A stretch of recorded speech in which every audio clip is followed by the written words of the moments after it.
నంద్యాల జిల్లా డోన్ మండలం ఇంద్రంపల్లె గ్రామంలో పచ్చని సద్ద అలాగే కంది పంట పైన గడ్డి మందు స్ప్రే చేయడంతో పంటంతా కూడా నాశనమైందని సిపిఐ జిల్లా కార్యదర్శి రంగనాయకులు అన్నారు.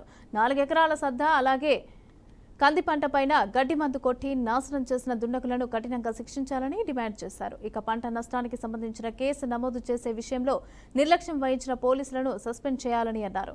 అలాగే బాధిత రైతులు కిల్లె సుంకన్న అలాగే రామేశ్వరరావులకు నష్టపరిహారం చెల్లించి న్యాయం చేయాలని అన్నారు.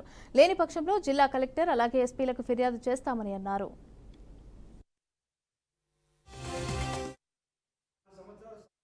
కష్టపడితే 4 ఎకరాలకు పంట పెట్టుబడి ఎంత, ఆ పంట దిగుబడి ఎంత, దానికి ఎంత నష్టం జరిగింది అనేటువంటి పూర్తిగా రైతులకు కట్టించాలని చెప్పేసి మేము డిమాండ్ చేస్తా ఉన్నాం. ఈరోజు ఎవరు అగ్రికల్చర్లో పోయి ఇమీడియట్గా అంచనా వేయాలా?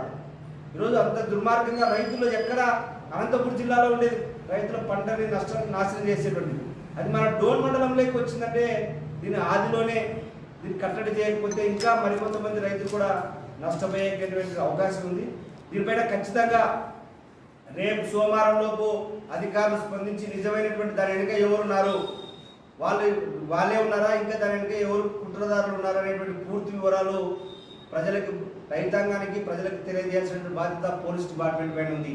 ఈరోజు 28వ తేదీ రాత్రి ఫిర్యాదు, 29వ తేదీ ఫిర్యాదు చేస్తే 2వ తేదీ వరకు కేసు నమోదు చేయలేదు.